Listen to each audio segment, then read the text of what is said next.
Suami memberi hadiah spesial di hari ulang tahunku berupa surat cerai agar bisa menikahi gundiknya.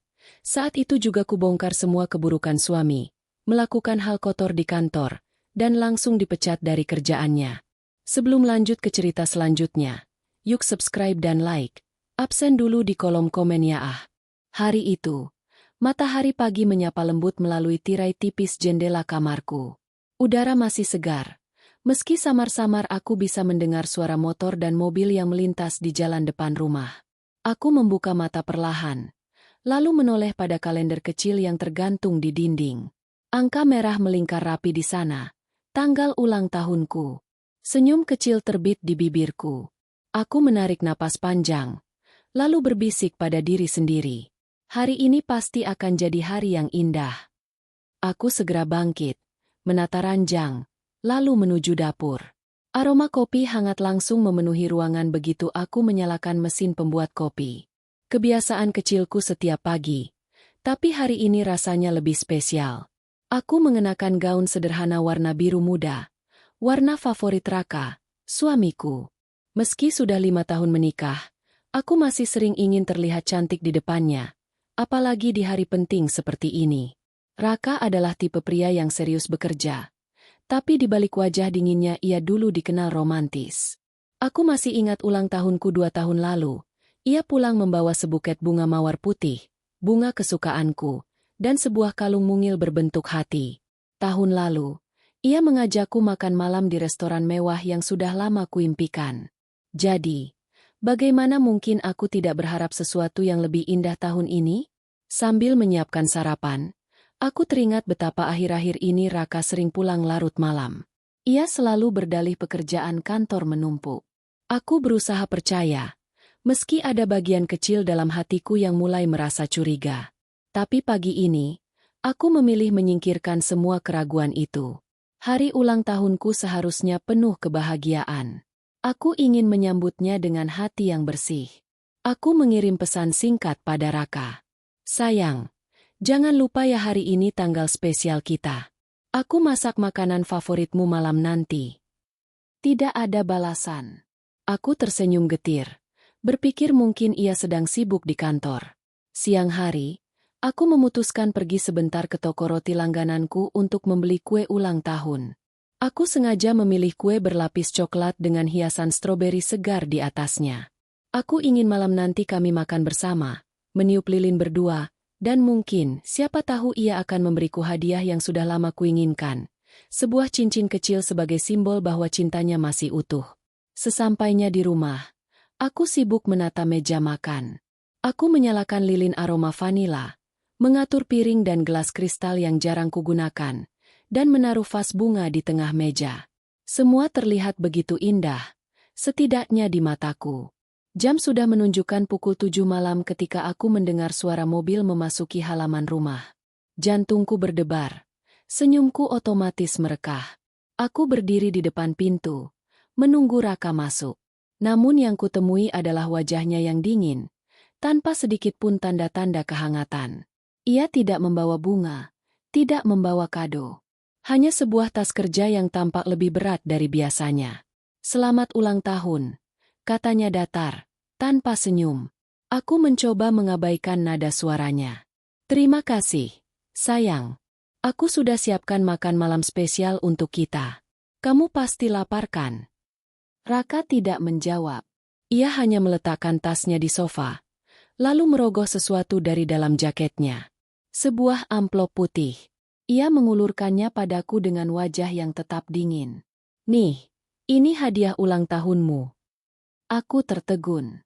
Amplop. Aku sempat berpikir, mungkin tiket liburan? Atau voucher belanja? Hatiku dipenuhi rasa penasaran bercampur bahagia. Dengan cepat kubuka amplop itu, menarik selembar kertas resmi di dalamnya.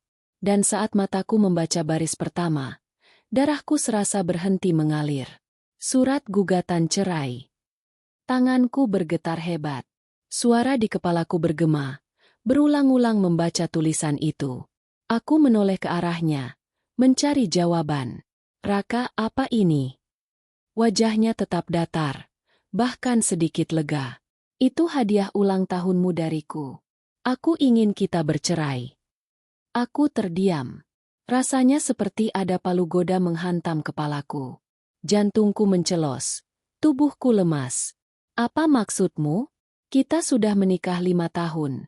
Raka, kenapa tiba-tiba? Aku tidak mencintaimu lagi, Nat. Potongnya cepat. Aku sudah lama ingin mengatakannya. Aku ingin menikah dengan orang lain. Aku tidak bisa terus hidup dalam kebohongan ini. Air mataku menetes tanpa bisa kutahan. Orang lain? Jadi benar? Selama ini aku merasa ada yang berubah. Ternyata karena kau punya wanita lain. Ia tidak menampik. Bahkan dengan wajah tanpa rasa bersalah, ia berkata, "Ya, aku mencintainya. Aku ingin hidup bersama dia. Jadi tolong tanda tangani surat itu. Jangan bikin ini makin sulit." Suara di ruangan itu hening. Yang terdengar hanya isak tangisku dan detak jam dinding yang terasa begitu keras. Aku menatap meja makan yang sudah kutata dengan penuh cinta. Lilin yang masih menyala, makanan hangat, kue ulang tahun dengan hiasan stroberi yang menunggu di tiup lilin bersama. Semua terasa seperti lelucon kejam. Di hari ulang tahunku, hadiah yang kuterima bukan cinta, bukan kejutan manis, melainkan penghancuran seluruh hidupku. Aku menutup wajahku dengan kedua tangan. Bukan hanya sakit hati yang kurasakan, melainkan juga amarah yang membara. Selama ini aku bertahan dalam rumah tangga ini, berusaha menjadi istri yang baik, mendukung karirnya, menekan kecurigaanku demi keutuhan keluarga. Tapi sekarang, di hari ulang tahunku sendiri, ia memberiku kertas kematian sebuah pernikahan. Aku mendongak, menatapnya dengan mata yang masih berlinang. Kau tahu, Raka? Ini bukan hadiah. Ini penghinaan. Ia hanya berdiri, tidak bergeming. Anggap saja ini kesempatan baru untuk kita berdua. Aku dengan dia, dan kau bisa mencari jalanmu sendiri. Aku menggenggam surat itu erat-erat. Hatiku hancur, tapi juga muncul tekad yang belum pernah kurasakan sebelumnya. Aku berbisik pada diriku sendiri, kalau ini yang kau sebut hadiah, Raka, maka aku juga akan memberimu hadiah. Hadiah yang akan kau kenang seumur hidupmu. Dan di malam itulah, aku bersumpah, ulang tahun terburuk dalam hidupku akan menjadi awal kejatuhanmu. Aku menatap kertas di tanganku yang masih bergetar. Surat cerai itu terasa lebih berat daripada batu. Kata-kata di atas kertas seakan menamparku berkali-kali. Dengan ini, saya, Raka Pratama. Rasanya mustahil, seperti aku sedang membaca naskah drama murahan, bukan kenyataan hidupku.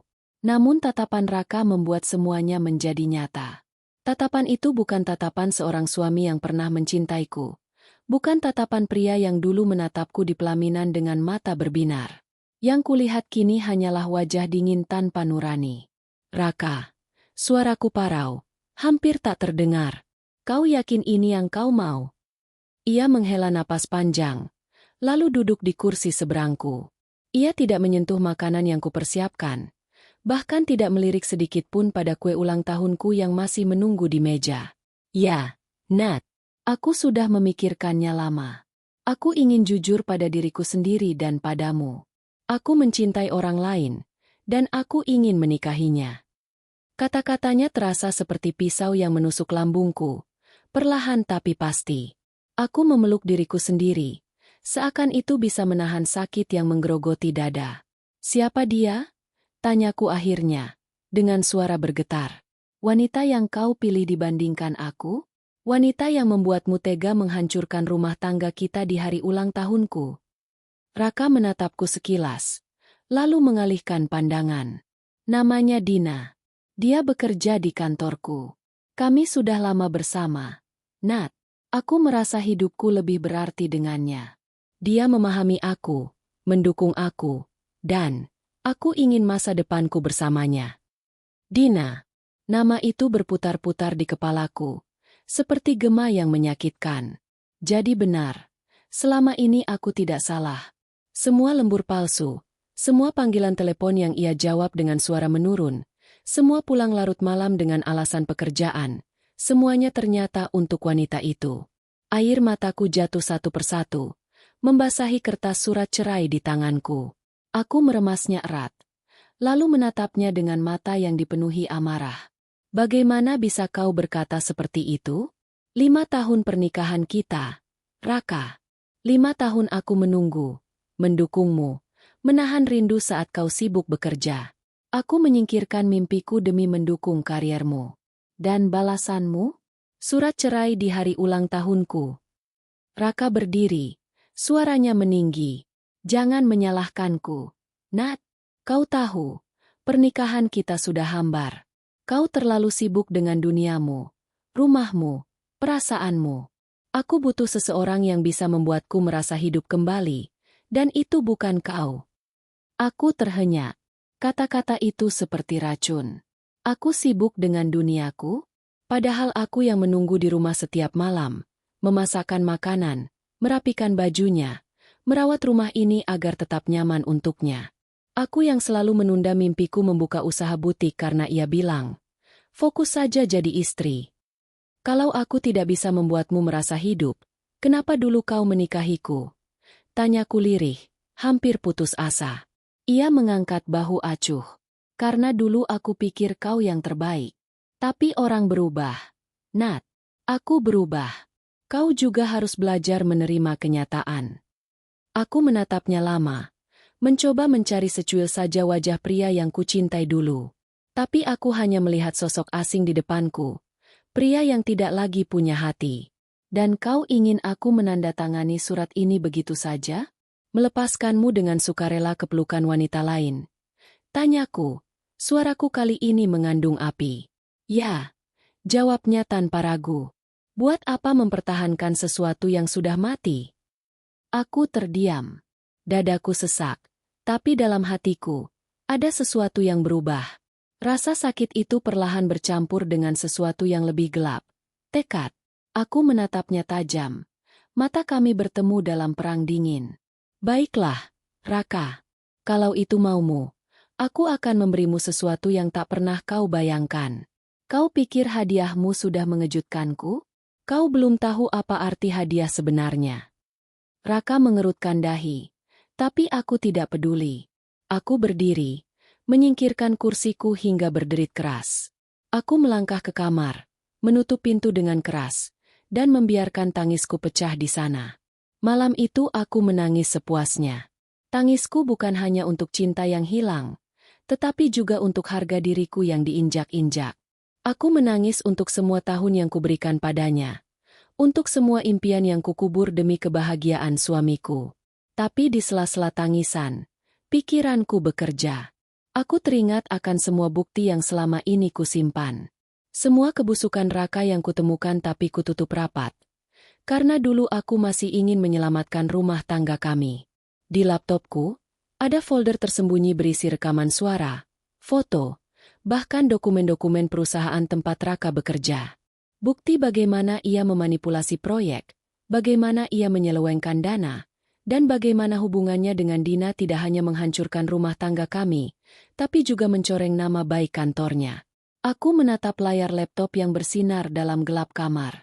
Jemariku menyentuh folder itu. Jantungku berdegup cepat. Kalau kau pikir aku akan hancur dengan surat cerai ini, kau salah besar, Raka. Bisikku pada diri sendiri. Kau akan menerima hadiah dariku. Hadiah yang akan menghancurkan hidupmu. Sama seperti kau menghancurkan hidupku. Pagi menjelang. Mataku sembab karena semalaman menangis. Raka sudah pergi ketika aku keluar kamar. Meja makan masih penuh dengan makanan yang tak tersentuh. Kue ulang tahunku sudah layu. Lilinnya mati. Hiasan stroberinya mengering. Aku menatap kue itu lama. Lalu tersenyum getir. Selamat ulang tahun, Nadia. Bisikku pada diri sendiri.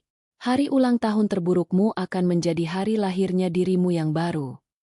Aku mengambil surat cerai yang ia tinggalkan di atas meja. Kutatap kertas itu sekali lagi. Lalu kuletakkan dengan hati-hati. Aku belum akan menandatanganinya. Tidak sampai aku memberikan hadiah balasan untuknya. Dalam hati, aku tahu ini baru permulaan. Pertempuran sesungguhnya baru saja dimulai. Pagi itu rumah terasa hampa. Sunyi. Hanya suara burung di luar jendela yang terdengar samar. Di meja makan, piring-piring semalam masih berserakan. Makanan sudah dingin, kue ulang tahun sudah mengeras. Pemandangan itu membuat dadaku kembali sesak. Semua kerja kerasku menyiapkan malam istimewa berubah jadi simbol penghinaan. Aku duduk memandang meja itu cukup lama. Mataku kosong. Rasanya seperti mimpi buruk yang nyata. Aku ingin percaya semua ini hanya gurauan kejam, bahwa Raka akan muncul tiba-tiba dengan tawa, lalu berkata ia hanya bercanda. Tapi tidak. Bekas lipatan surat cerai di tanganku terlalu nyata. Air mataku menetes lagi, tapi kali ini cepat ku tepis. Aku sudah menangis cukup semalam suntuk. Yang tersisa kini hanyalah amarah. Aku bangkit, menyingkirkan piring-piring itu satu persatu dengan kasar. Bunyi pecahan piring ketika aku tak sengaja menjatuhkannya ke lantai membuatku semakin lega. Biarlah pecah. Sama seperti rumah tanggaku. Sama seperti cintaku pada Raka. Siang hari, aku duduk di ruang kerja kecilku. Laptop terbuka. Folder rahasia terpampang jelas. Folder itu sudah lama ku simpan. Dulu, saat aku menemukan kejanggalan di slip gaji dan proyek kantor Raka, aku menelusurinya diam-diam. Aku tahu ia main kotor, tapi aku diam. Aku pikir, selama rumah tangga kami baik-baik saja, aku tidak perlu mencampuri urusan pekerjaannya. Tapi kini, tidak ada lagi alasan untuk melindunginya.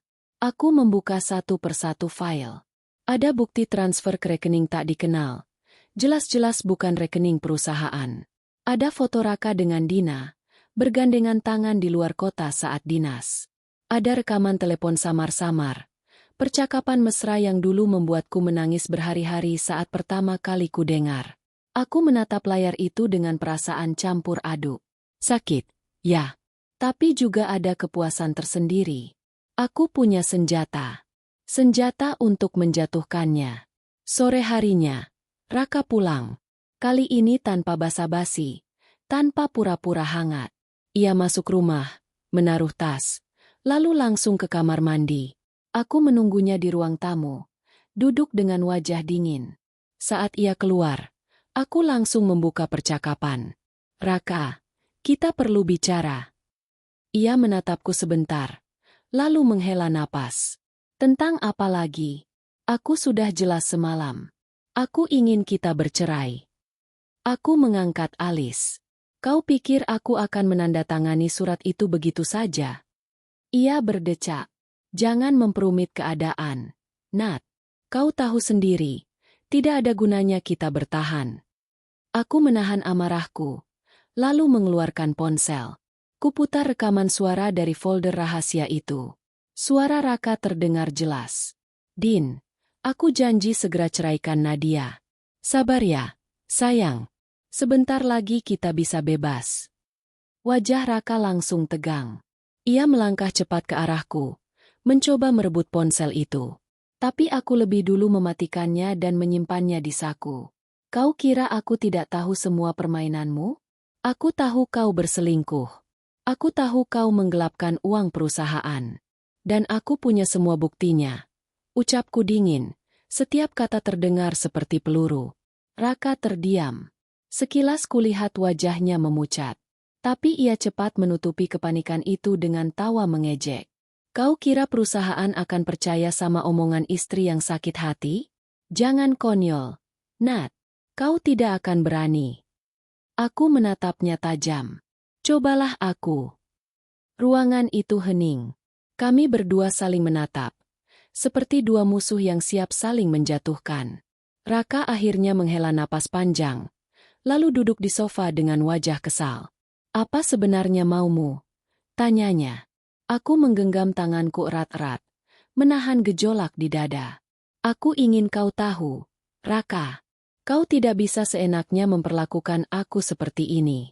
Kau mengira aku akan menangis, meratap, lalu melepaskanmu dengan mudah? Kalau kau ingin menghancurkan hidupku, aku juga akan menghancurkan hidupmu. Raka terdiam. Tatapannya kali ini berbeda. Ada sedikit ketakutan yang ia coba sembunyikan. Malam itu, aku kembali ke kamar dengan hati penuh gejolak. Aku duduk di depan cermin, menatap wajahku sendiri. Mata sembab, wajah pucat. Tapi di balik itu ada api yang mulai menyala. Dia pikir aku lemah. Bisikku pada pantulan diriku. Dia pikir aku hanya bisa menangis dan menyerah. Tapi dia salah besar. Aku ingat semua pengorbananku selama ini. Bagaimana aku menolak tawaran kerja karena ia tidak suka istrinya sibuk. Bagaimana aku menahan keinginan membuka butik karena ia bilang, urus rumah saja. Bagaimana aku selalu percaya meski hatiku penuh curiga. Semua itu kini terasa sia-sia. Namun, rasa sakit itu perlahan berubah menjadi energi baru. Aku tidak lagi hanya menjadi istri yang terluka. Aku adalah wanita yang marah, dan kemarahan itu memberiku kekuatan.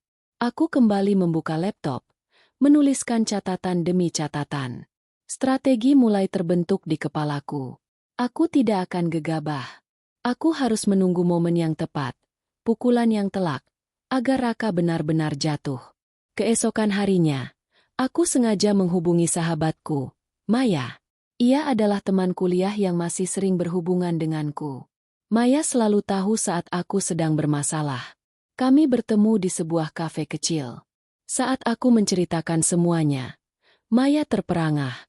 Astaga, Nat, dia benar-benar brengsek. Surat cerai di hari ulang tahunmu? Itu keterlaluan. Aku tersenyum pahit. Aku juga tidak menyangka. Tapi mungkin ini memang harus terjadi. Aku sudah lama curiga. Hanya saja aku terlalu bodoh untuk menutup mata. Maya menggenggam tanganku. Jadi, apa yang akan kau lakukan? Aku menatapnya lurus. Suaraku pelan tapi tegas. Aku akan membalas. Aku punya bukti semua kebusukannya. Aku tidak akan biarkan dia menikahi gundiknya dengan tenang. Dia harus menerima akibat dari perbuatannya. Maya terdiam, lalu mengangguk. Kalau itu keputusanmu, aku akan mendukungmu. Kau harus berdiri untuk dirimu sendiri, Nat. Kata-kata Maya membuatku semakin yakin. Aku tidak lagi merasa sendiri. Aku punya dukungan, dan yang terpenting, aku punya kebenaran di tanganku. Malam itu, saat kembali ke rumah, aku melihat Raka berbicara di telepon dengan wajah serius. Ia tidak sadar aku menguping dari balik pintu. Aku sudah kasih suratnya ke Nadia. Ku dengar suaranya. Dia masih keras kepala. Tapi sebentar lagi pasti luluh. Bersiaplah, Din. Tidak lama lagi kita bisa bersama. Aku menggertakkan gigi. Jadi ia masih begitu percaya diri? Baiklah, biarkan ia berhayal. Aku akan membiarkan ia merasa menang sementara, karena sebentar lagi, ia akan jatuh dengan sangat keras. Aku melangkah ke kamar, menutup pintu dengan perlahan. Dalam hati aku berbisik. Bersiaplah, Raka. Permainan baru saja dimulai. Hari-hari setelah ulang tahunku terasa panjang dan berat. Setiap kali aku melihat wajah Raka, dadaku bergemuruh antara sakit hati, benci, dan tekad yang semakin menguat. Ia masih tinggal di rumah, seolah-olah tidak terjadi apa-apa. Ia bersikap tenang, acuh, bahkan berani tertawa di telepon bersama Dina, gundiknya, tanpa sedikit pun rasa malu. Namun di balik semua itu, aku tahu waktuku semakin dekat. Aku tidak bisa hanya duduk diam menunggu dia menikamku lagi dengan penghinaan baru. Aku harus lebih dulu menyerangnya. Aku membuka kembali laptopku malam itu, mengulik folder rahasia yang kusembunyikan sejak lama. Folder yang dulu kupikir hanya akan menjadi pengingat pahit, kini berubah menjadi senjata mematikan. Isinya lengkap. Laporan keuangan perusahaan tempat Raka bekerja, dengan catatan transaksi mencurigakan. Ada sejumlah uang yang seharusnya masuk rekening perusahaan, tapi justru berakhir di rekening pribadi dengan nama samaran. Aku pernah menemukan slip itu saat tak sengaja memeriksa tumpukan kertas di tas kerjanya. Rekaman percakapan telepon antara Raka dan Dina.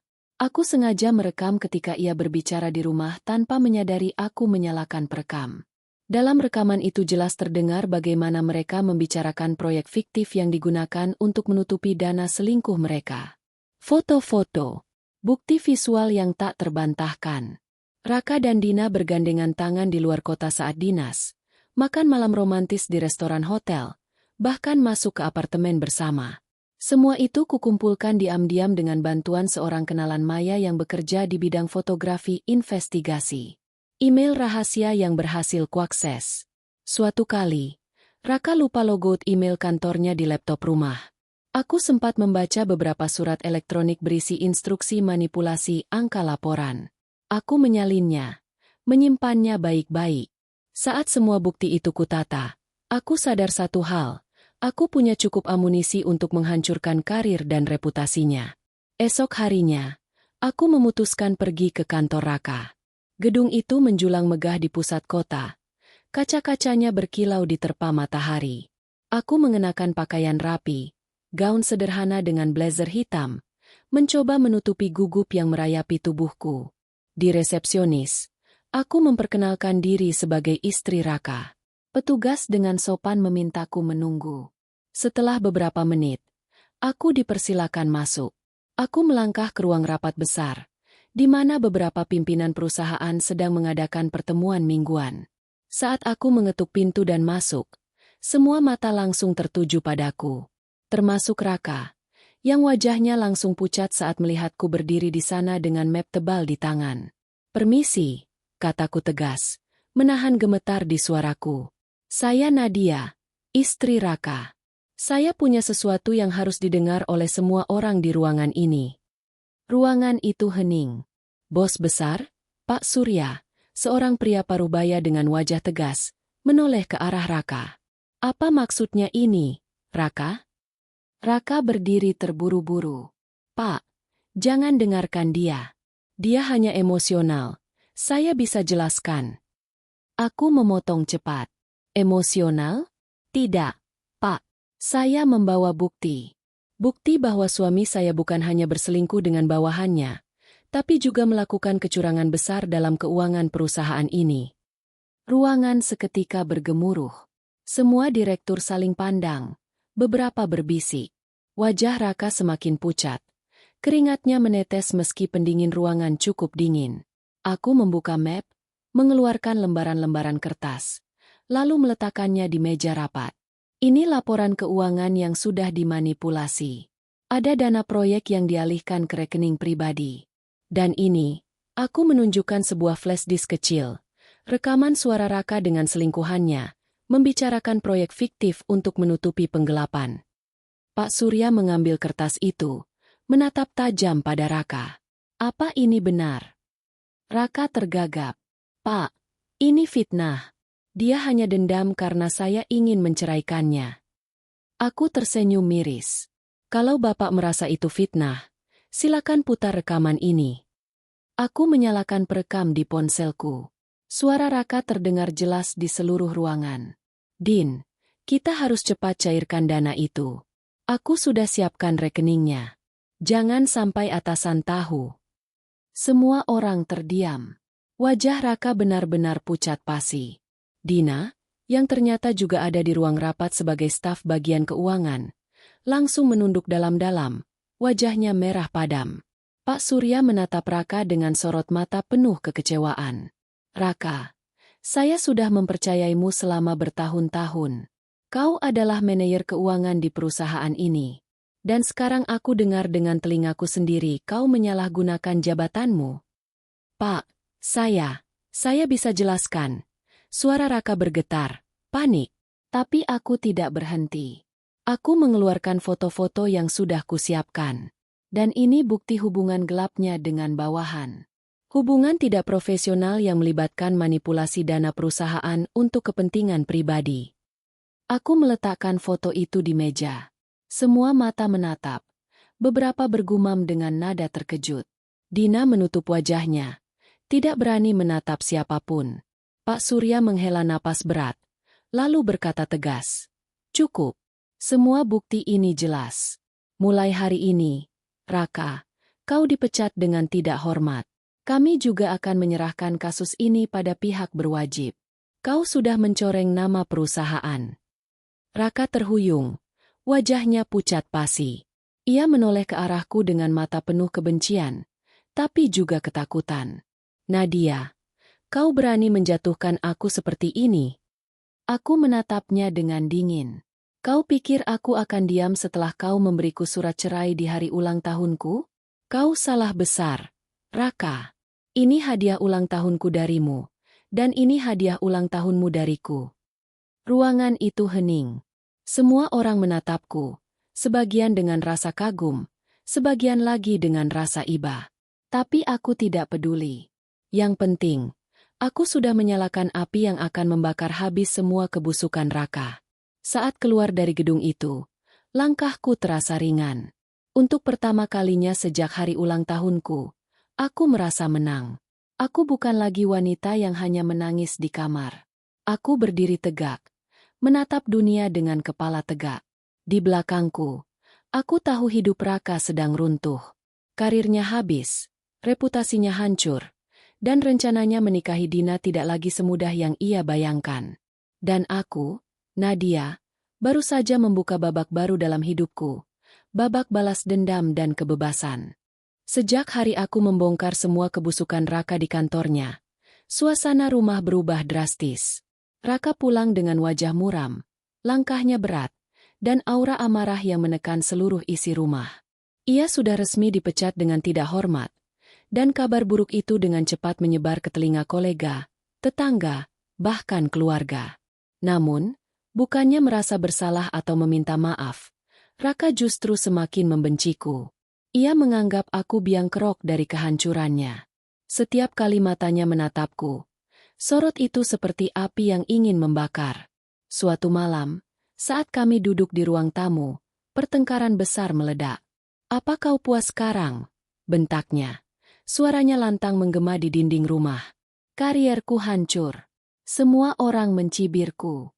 Semua gara-gara kau buka mulut di kantor." Aku menatapnya tenang, meski dadaku bergejolak. "Jangan salahkan aku, Raka. Aku hanya membuka kebenaran. Kau yang menyiapkan liang kuburmu sendiri dengan tanganmu. Aku hanya menyingkap tirai busukmu. Dasar perempuan tak tahu diri." Ia berdiri, menunjuk ke arahku dengan jari bergetar. "Kalau saja kau tidak ikut campur, aku masih punya pekerjaan, aku masih punya masa depan." Aku ikut berdiri, menatapnya dengan mata berapi. "Masa depan dengan siapa? Dengan wanita yang kau tiduri di belakangku? Dengan uang kotor yang kau curi dari perusahaanmu? Itu masa depan yang kau banggakan?" Raka terdiam sesaat. Rahangnya mengeras. "Aku lebih bahagia dengan Dina daripada denganmu." Kata-kata itu menusuk. Tapi aku menahan air mata. Aku tidak boleh menunjukkan kelemahan.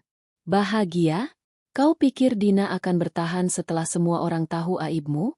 Kau sudah jatuh, Raka. Dan jangan harap aku akan ikut jatuh bersamamu." Beberapa hari setelah pertengkaran itu, aku menerima telepon dari mertuaku. Ibu Raka meminta kami datang ke rumah keluarga besar untuk berbicara. Katanya, keluarga harus turun tangan agar masalah ini jelas. Aku tahu Raka pasti ingin menggunakan kesempatan itu untuk memojokkanku. Tapi aku tidak takut. Justru inilah saat yang tepat untuk memperlihatkan siapa sebenarnya Raka di depan keluarganya sendiri. Hari pertemuan tiba. Rumah besar keluarga Raka dipenuhi sanak saudara. Wajah-wajah penasaran menatap kami saat kami masuk. Ibunya, Bu Ratna, duduk di kursi utama dengan wajah letih. Ayahnya, Pak Budi, tampak tegas dengan alis mengernyit. "Apa sebenarnya yang terjadi?" tanya Pak Budi membuka pertemuan. "Kenapa sampai begini? Raka dipecat, rumah tangga kalian berantakan, dan semua orang jadi bahan omongan." Raka segera angkat bicara, suaranya meninggi. "Semuanya karena Nadia. Pak, dia tidak tahu diri. Dia menyebar fitnah tentang aku di kantor. Dia bikin aku dipecat. Dia sengaja menjatuhkan harga diriku." Aku tersenyum miris. "Fitnah? Raka, kau benar-benar tidak tahu malu. Aku tidak memfitnah. Aku menunjukkan bukti. Semua orang di kantor mendengar rekamanmu. Semua orang melihat dokumenmu. Semua orang menyaksikan fotomu dengan selingkuhanmu." Ruangan gaduh. Beberapa saudara berbisik-bisik. Sebagian menatap Raka dengan wajah terkejut. Bu Ratna menatap putranya tajam. Raka, apa benar itu? Raka gelagapan. Ibu, jangan percaya Nadia. Dia hanya sakit hati karena aku ingin menceraikannya.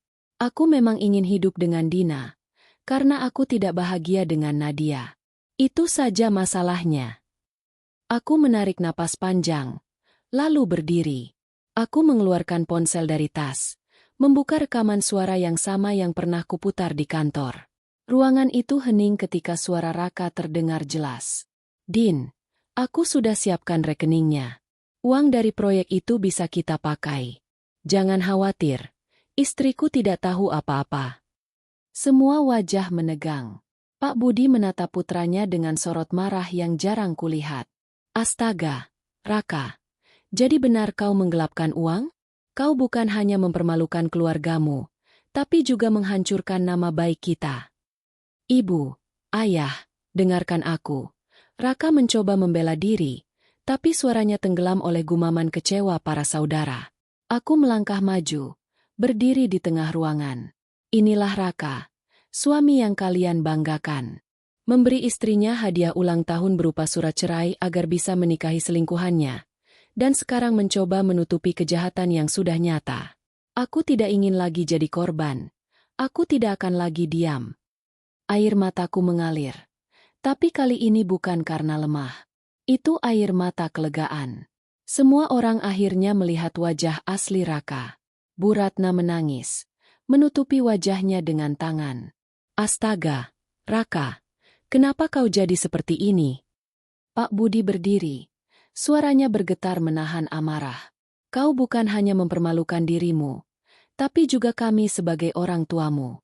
Mulai hari ini, jangan harap kami akan membelamu. Raka menoleh ke arahku. Wajahnya merah padam. Kau puas sekarang, Nat? Kau sudah mempermalukanku di kantor. Sekarang di depan keluargaku juga. Aku menatapnya lurus. Aku tidak mempermalukanmu. Raka, kau mempermalukan dirimu sendiri. Aku hanya membuka kebenaran yang selama ini kau sembunyikan. Setelah pertemuan itu, aku meninggalkan rumah keluarga dengan langkah mantap. Raka tertinggal di belakang, dikerubungi pertanyaan dan tatapan marah keluarga besarnya. Aku tahu, mulai saat ini ia benar-benar kehilangan segalanya. Pekerjaan, reputasi, bahkan dukungan keluarga. Di perjalanan pulang, aku duduk di mobil dengan perasaan campur aduk. Ada luka yang masih terasa, tentu saja. Tapi di balik itu, ada rasa lega luar biasa. Aku berhasil berdiri di hadapan semua orang, membongkar semua kebusukan yang selama ini ia sembunyikan. Untuk pertama kalinya, aku merasa tidak lagi menjadi korban. Aku adalah wanita yang melawan, dan aku menang. Aku menatap keluar jendela, melihat jalanan malam yang ramai. Dalam hati, aku berbisik, permainanmu sudah selesai, Raka. Kini giliranku menata hidupku sendiri. Kabar tentang pemecatan Raka ternyata tidak berhenti hanya di lingkup kantor dan keluarga. Perlahan tapi pasti, gosip itu menjalar ke media lokal. Beberapa portal berita kecil menulis tentang kasus penggelapan dana di perusahaan ternama tempat Raka bekerja. Namanya memang tidak disebutkan secara gamblang, tapi orang-orang yang mengenalnya tahu persis siapa dalang di balik kasus itu. Aku sempat bimbang. Bagian dari diriku ingin berhenti sampai di situ. Aku sudah cukup mempermalukan Raka di kantor dan keluarganya. Tapi sisi lain dari hatiku tidak bisa tenang. Aku tahu masih banyak kebenaran yang belum terungkap. Raka selama ini menutupi banyak kejahatan di balik jabatannya. Malam itu aku duduk di kamar, membuka laptopku lagi. Folder bukti-bukti itu masih ada. Rekaman, foto, laporan keuangan, semua lengkap. Aku menatap layar lama sekali. Hingga akhirnya aku mengambil keputusan. Aku akan membuka semuanya. Tidak hanya untuk membalas sakit hatiku, tapi juga untuk menegakkan kebenaran. Keesokan harinya, aku menghubungi seorang teman lamaku, Arif, yang bekerja sebagai wartawan investigasi. Kami dulu sering bertukar kabar, dan aku tahu ia tipe jurnalis yang berani membongkar kasus besar. Arif, kataku di telepon, suaraku bergetar tapi mantap. Aku punya sesuatu. Bukti tentang penggelapan dana besar di perusahaan tempat suamiku bekerja. Dan aku ingin kau yang membongkarnya. Arif terdiam sesaat. Lalu suaranya terdengar serius. Nadia, kau sadar apa yang kau katakan ini bisa jadi bom besar? Aku sadar, jawabku. Dan aku siap. Aku tidak mau lagi diam. Kami sepakat bertemu di sebuah kafe kecil di sudut kota.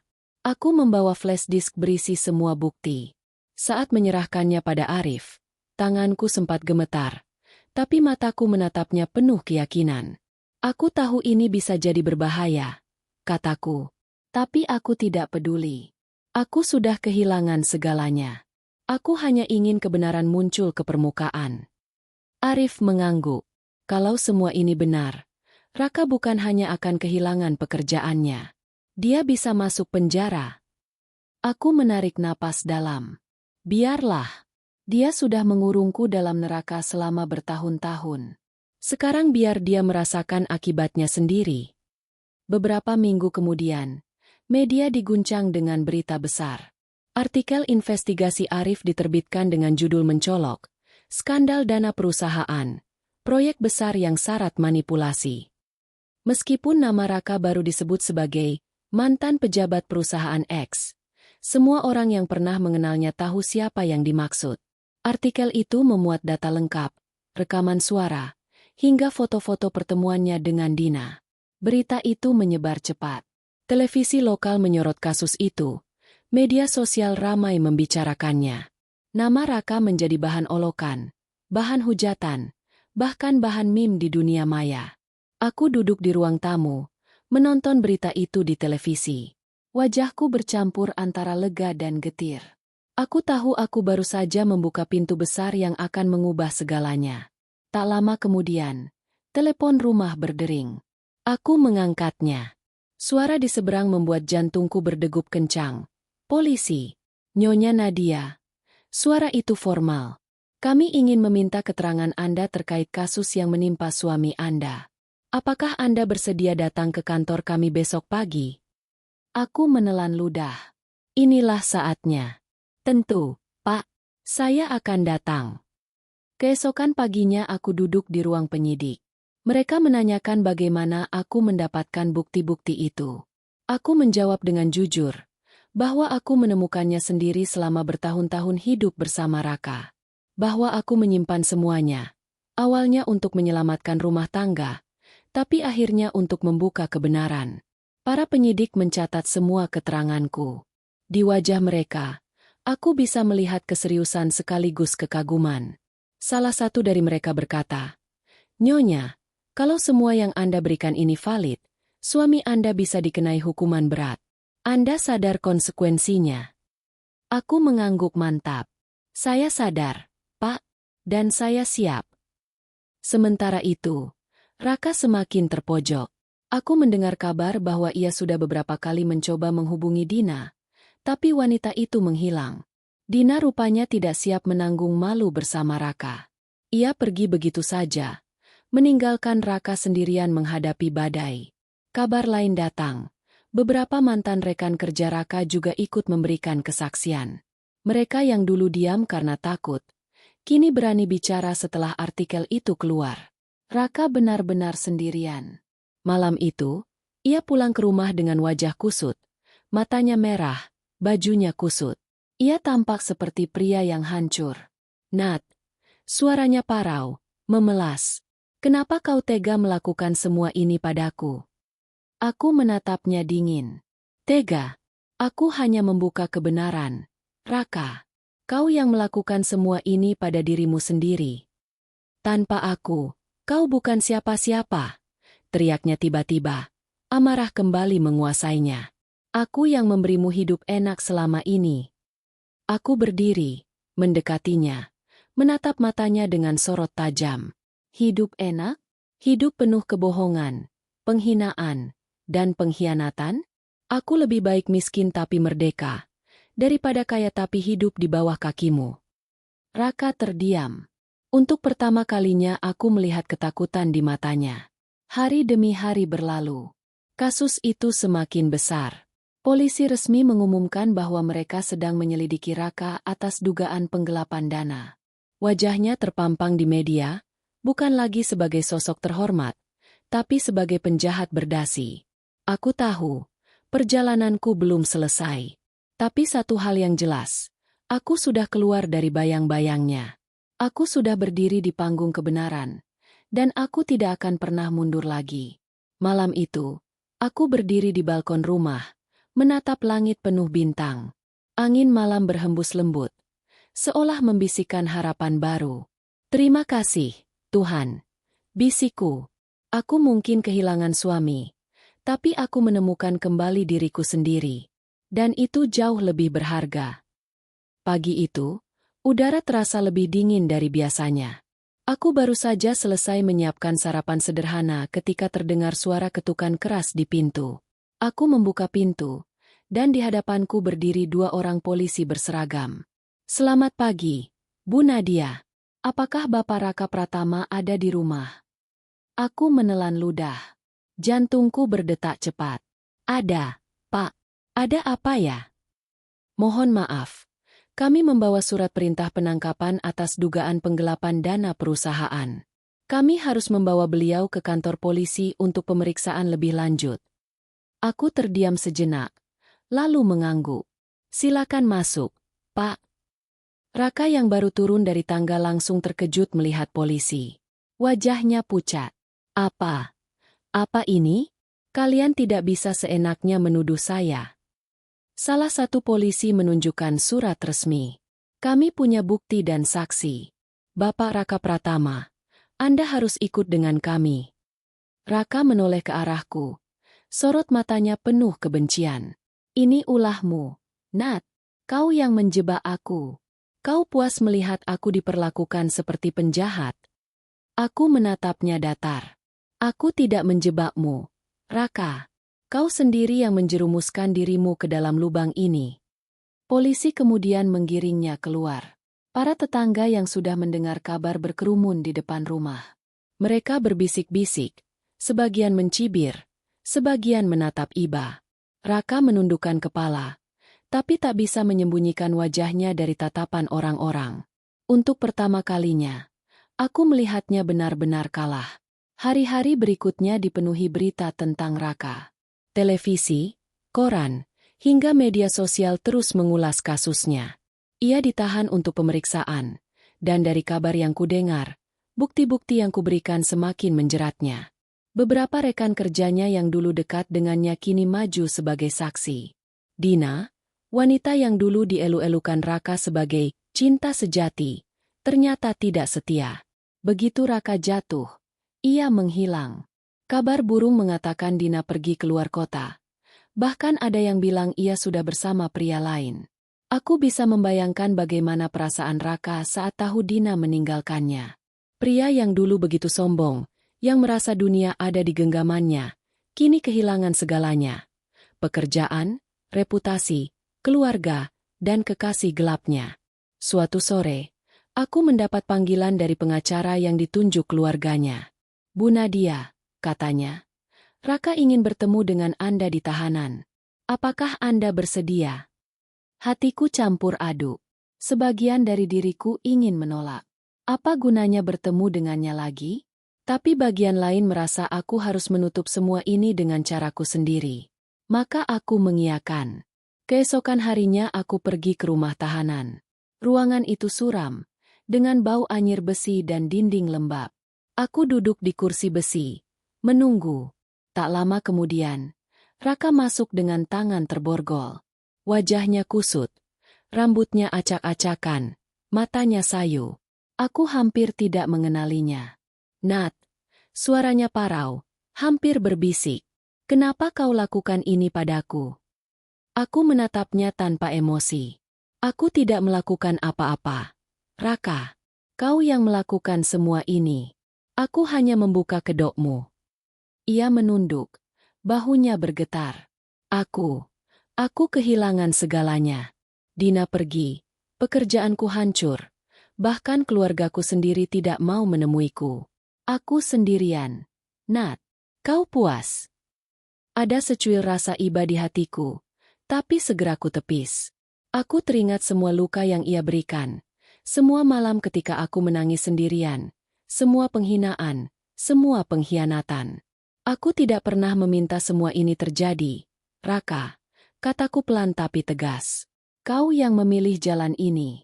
Kau pikir bisa hidup bahagia dengan kebohongan, dengan perselingkuhan, dengan uang haram. Sekarang kau harus menanggung akibatnya. Raka menatapku. Matanya merah. Aku menyesal. Nat, kalau saja aku bisa memutar waktu. Aku menggeleng. Terlambat. Raka. Penyesalanmu tidak akan memperbaiki apapun. Aku sudah terlalu lama hidup dalam bayanganmu. Sekarang giliranku untuk bebas. Ia menunduk lagi. Air mata menetes di pipinya. Itu pertama kalinya aku melihat Raka menangis sejak kami menikah. Tapi bukannya membuatku luluh. Itu justru menjadi penutup bagiku. Aku tahu, aku tidak akan pernah kembali lagi. Setelah pertemuan itu, aku merasa lebih ringan. Seolah semua beban yang selama ini menekanku akhirnya lepas. Aku pulang dengan langkah lebih mantap. Meski masa depanku masih penuh tanda tanya. Aku mulai sibuk mengurus perceraian secara resmi. Prosesnya tidak mudah. Tapi aku yakin ini jalan terbaik. Aku juga mulai menata hidupku sendiri. Dengan sisa tabungan yang ada, aku perlahan merencanakan usaha butik yang dulu selalu tertunda karena Raka. Sementara itu, kabar dari persidangan Raka semakin jelas. Jaksa menuntut hukuman penjara beberapa tahun untuknya. Media terus menyorot kasus ini. Nama Raka tidak lagi berarti. Ia hanya satu dari sekian banyak pejabat yang jatuh karena keserakahannya sendiri. Malam itu, aku duduk di balkon, menatap bulan purnama. Angin sepol-sepol membawa aroma malam yang menenangkan. Untuk pertama kalinya setelah sekian lama, aku merasa damai. Aku tahu perjalanan ini belum berakhir. Masih ada luka yang perlu sembuh.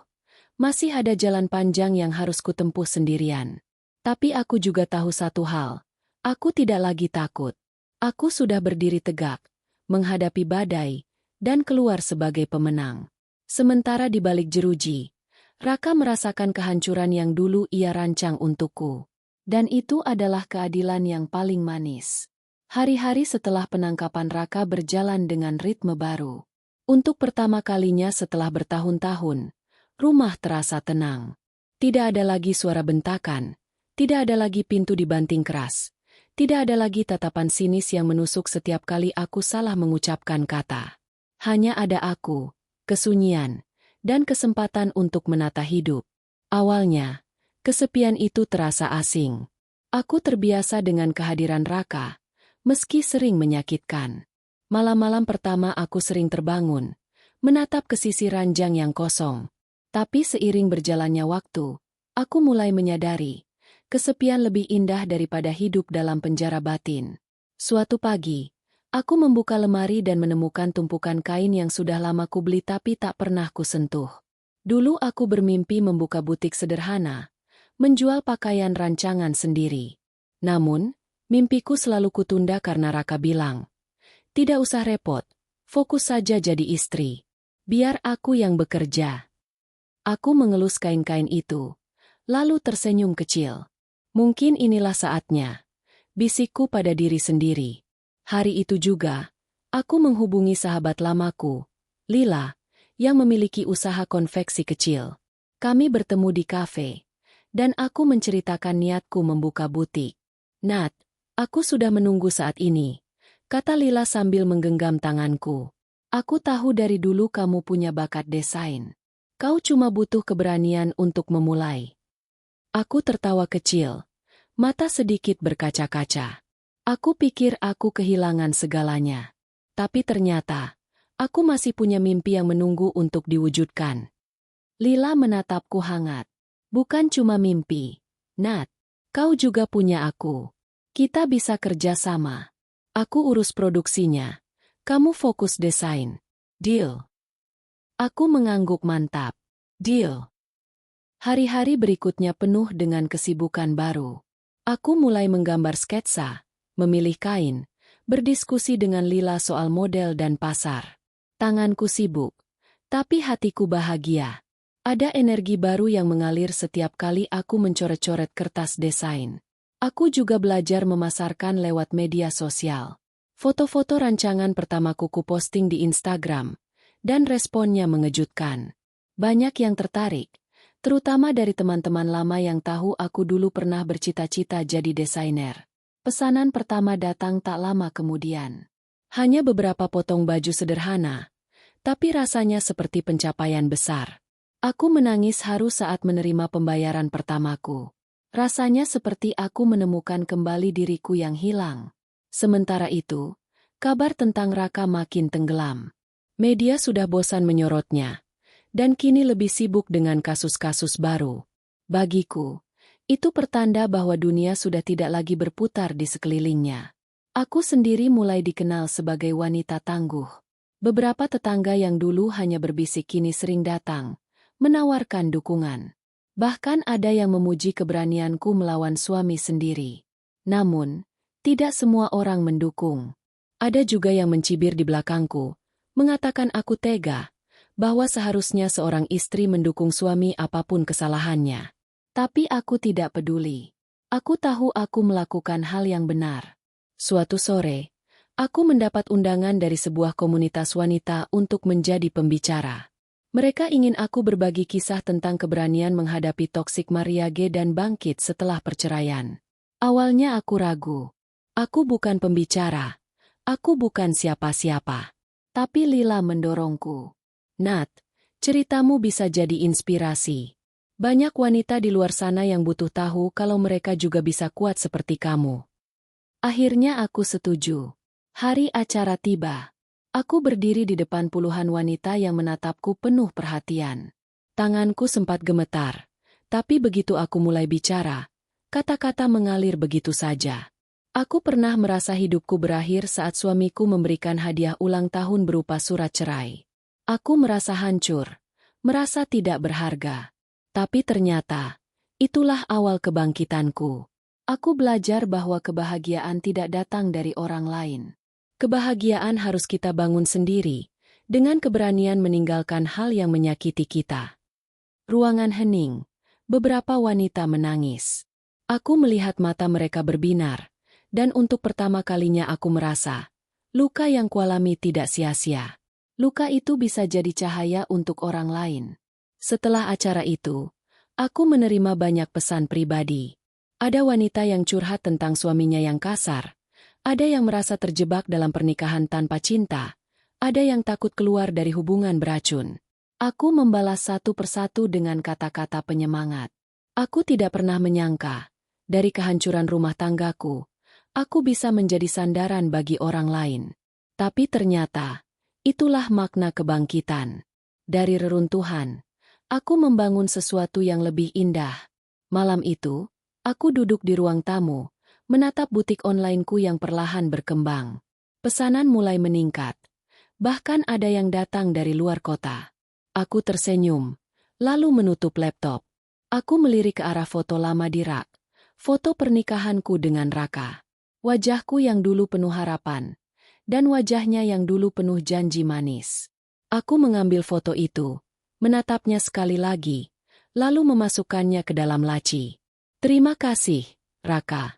Bisikku lirih. Tanpa pengkhianatanmu, aku tidak akan pernah tahu betapa kuatnya aku. Sekarang, aku bukan lagi istrimu. Aku adalah diriku sendiri. Hari persidangan terakhir akhirnya tiba.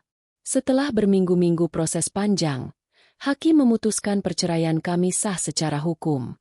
Aku resmi berstatus janda. Kata yang dulu sangat kutakuti, kini terdengar seperti pintu kebebasan yang terbuka lebar. Aku berjalan keluar ruang sidang dengan langkah mantap. Tidak ada lagi air mata. Tidak ada lagi rasa malu. Hanya ada kelegaan yang menenangkan. Di tanganku, aku menggenggam salinan putusan cerai. Dokumen itu bukan akhir, melainkan awal dari hidup yang benar-benar baru. Di luar gedung pengadilan, Lila sudah menungguku. Begitu melihatku keluar, dia langsung merangkulku erat. Selamat, Nat.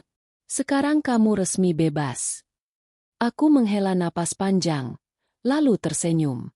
Iya, Li. Rasanya ringan sekali. Seperti beban yang selama ini mengikat tubuhku akhirnya terlepas. Lila menatapku dalam-dalam. Aku bangga padamu. Tidak semua wanita punya keberanian seperti ini. Aku menepuk pundaknya lembut. Aku tidak akan sampai di sini tanpa kamu. Beberapa hari setelah perceraian, aku memutuskan untuk merayakannya dengan caraku sendiri. Bukan pesta besar, hanya makan malam kecil bersama orang-orang terdekat. Lila, beberapa teman dari komunitas, dan ibuku yang sengaja datang dari kampung. Malam itu terasa hangat. Aku duduk di meja panjang, mendengarkan canda tawa mereka sambil sesekali ikut tertawa. Rasanya seperti memiliki keluarga baru yang benar-benar mendukungku. Ibuku menggenggam tanganku, menatapku dengan mata berkaca-kaca. "Nak, ibu minta maaf. Dulu ibu sering menyuruhmu bertahan demi rumah tangga. Tapi sekarang ibu sadar, yang terpenting adalah kebahagiaanmu." Aku menunduk, menahan air mata. "Tidak apa-apa, Bu. Aku tahu niat ibu baik. Dan sekarang, aku bahagia karena bisa menjalani hidup tanpa rasa takut lagi." Butik onlineku juga semakin berkembang. Dengan bantuan Lila, aku berhasil meluncurkan koleksi perdana bertajuk Reborn. Koleksi itu berisi busana sederhana namun elegan, terinspirasi dari perjalananku bangkit dari luka. Respon pasar di luar dugaan. Banyak yang terinspirasi bukan hanya oleh desainku, tapi juga oleh cerita di baliknya. Beberapa media lokal bahkan menulis artikel tentangku. Dari perceraian pahit menjadi inspirasi lewat fashion. Pesanan membludak. Aku sampai harus merekrut beberapa penjahit tambahan untuk memenuhi permintaan. Dari bisnis kecil di kamar rumah, kini aku mulai bermimpi memiliki toko fisik suatu hari nanti. Di tengah kesibukan itu, aku bertemu dengan seseorang. Namanya Adrian, seorang fotografer yang membantu mengabadikan koleksiku. Pertemuan pertama kami terjadi saat Lila memperkenalkannya sebagai fotografer profesional untuk pemotretan produk.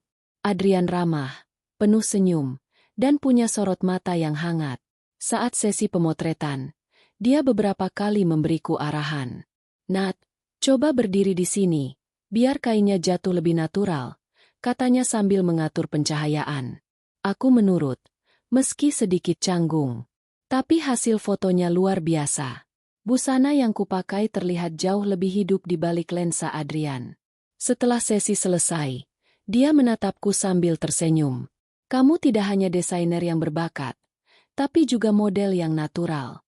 Kamu harus percaya diri, Nat." Aku tertawa gugup. "Aku?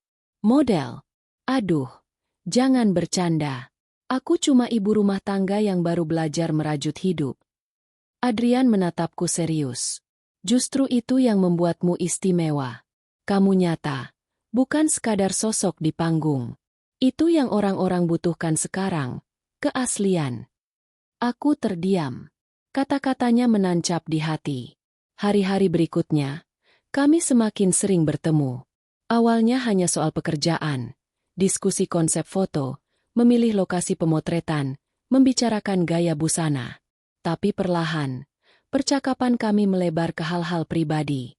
Aku tahu Adrian sudah pernah menikah juga, tapi bercerai beberapa tahun lalu. Dia mengerti rasa sakit yang pernah kurasakan. "Aku dulu sempat merasa gagal," katanya suatu malam setelah sesi foto. "Tapi akhirnya aku sadar, perceraian bukan akhir dunia. Justru dari sana aku belajar tentang siapa diriku sebenarnya." Aku menatapnya lama, merasa seperti bercermin. Aku juga. Kalau bukan karena perceraian, mungkin aku tidak akan pernah berani mengejar mimpiku. Dia tersenyum hangat. "Kamu wanita yang luar biasa, Nat." Aku merasakan pipiku memanas. Sudah lama sekali tidak ada pria yang membuatku merasa dihargai seperti itu. Meski begitu, aku berhati-hati. Aku tidak ingin tergesa-gesa membuka hati. Luka dari masa lalu masih ada, dan aku belajar untuk menyembuhkannya perlahan. Tapi aku juga tidak menutup diri. Aku tahu, suatu hari nanti, aku pantas mendapatkan cinta yang lebih baik. Sementara itu, dukungan dari komunitas terus berdatangan. Aku mulai sering diundang ke acara-acara sebagai pembicara, berbagi cerita tentang perjalananku. Setiap kali aku berdiri di depan banyak orang, aku semakin yakin bahwa aku memang dilahirkan bukan hanya untuk bertahan, tapi juga untuk memberi inspirasi. Suatu sore, aku duduk di balkon rumah sambil menatap matahari terbenam. Angin sore membawa aroma bunga dari kebun kecilku. Aku menyesap teh hangat, lalu tersenyum pada diri sendiri. Dulu aku mengira hidupku berakhir dengan surat cerai itu. Aku bergumam. Ternyata, itu hanyalah awal dari sesuatu yang jauh lebih indah. Teleponku berdering. Dari Adrian. Halo, Nat. Aku baru selesai edit foto koleksimu. Kapan aku bisa mampir buat nunjukin hasilnya? Aku tersenyum. Besok sore boleh. Sekalian aku traktir makan malam. Anggap saja ucapan terima kasih. Deal. Jawabnya dengan nada ceria. Aku menutup telepon. Hatiku berdebar pelan. Entah apa yang akan terjadi nanti. Tapi aku tidak takut. Aku tahu, aku sudah cukup kuat untuk menghadapi apapun. Malam itu, aku menuliskan sebuah kalimat di buku catatanku. Harapan baru bukan datang dari orang lain, melainkan dari keberanian kita sendiri untuk membuka hati pada kemungkinan. Aku sudah membuka pintu itu. Dan aku siap melangkah masuk. Aku tersenyum puas, lalu menutup buku. Untuk pertama kalinya, aku benar-benar merasa bebas.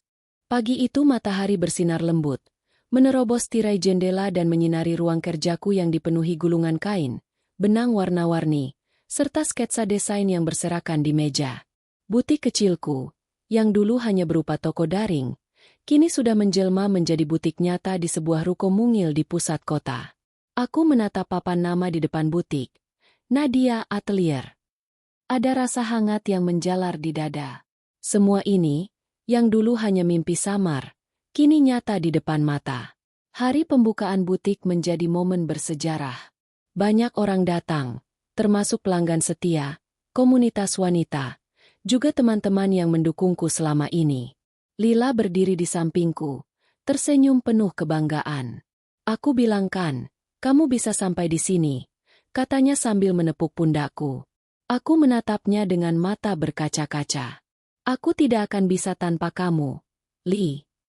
Sementara itu, Adrian sibuk dengan kameranya, mengabadikan setiap momen.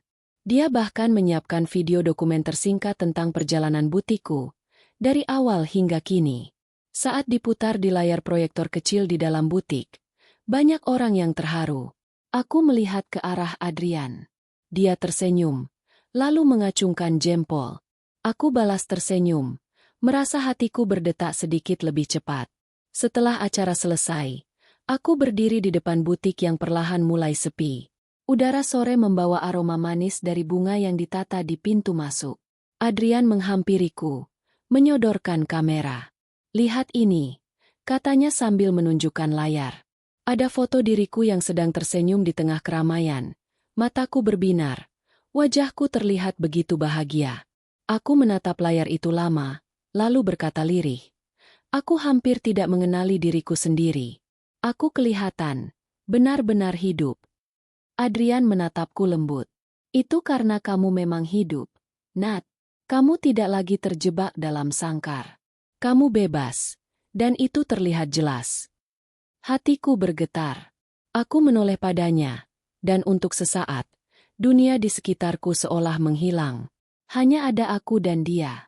Beberapa minggu kemudian, butikku berjalan lancar. Pesanan terus berdatangan. Bahkan aku mendapat tawaran untuk ikut serta dalam sebuah pameran fashion lokal. Itu adalah kesempatan besar untuk memperkenalkan desainku ke audiens yang lebih luas. Tapi ada hal lain yang membuat hidupku semakin berwarna. Kehadiran Adrian. Kami semakin sering bertemu, bukan hanya karena pekerjaan. Dia mengajakku jalan-jalan, makan malam, atau sekadar minum kopi sambil berbicara tentang banyak hal. Dia membuatku merasa nyaman, tidak terburu-buru, tidak menuntut. Suatu malam, setelah menghadiri sebuah acara komunitas, kami berjalan di taman kota.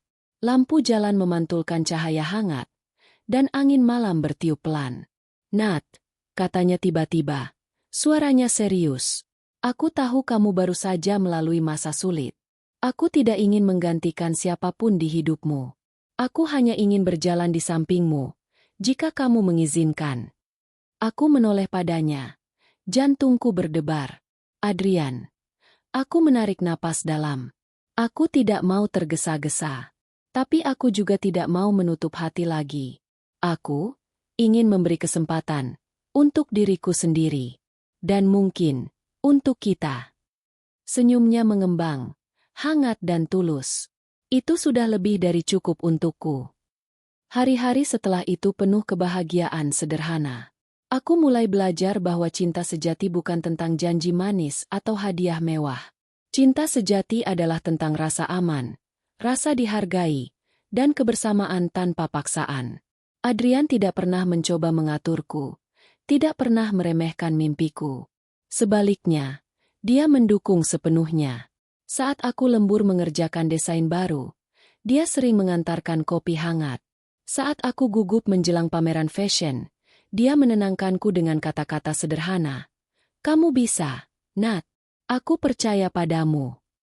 Dan entah bagaimana, kepercayaannya membuatku semakin percaya pada diriku sendiri. Pameran fashion lokal itu menjadi titik balik besar. Koleksiku mendapat sambutan hangat. Bahkan ada investor yang tertarik bekerja sama untuk memperluas butik. Saat berdiri di panggung, menerima tepuk tangan dari penonton, aku hampir tidak percaya bahwa ini adalah aku, wanita yang dulu hancur karena pengkhianatan. Aku melihat ke arah Adrian yang berdiri di barisan depan. Dia mengangkat kamera, tapi kali ini tidak memotretnya. Dia hanya menatapku. Matanya berbinar penuh kebanggaan. Aku tersenyum padanya, dan untuk pertama kalinya aku merasa, inilah yang disebut kebahagiaan sejati. Beberapa bulan kemudian, aku dan Adrian duduk di balkon rumahku, menatap langit malam yang dipenuhi bintang. Nat, katanya pelan, aku tahu kita sudah berjalan bersama cukup jauh. Aku tidak ingin mendesakmu. Tapi, aku ingin kamu tahu, aku serius denganmu. Jika suatu hari kamu siap, aku ingin kita melangkah lebih jauh. Aku terdiam, menatap langit. Dulu, aku takut dengan kata-kata seperti itu. Tapi sekarang, aku merasa tenang.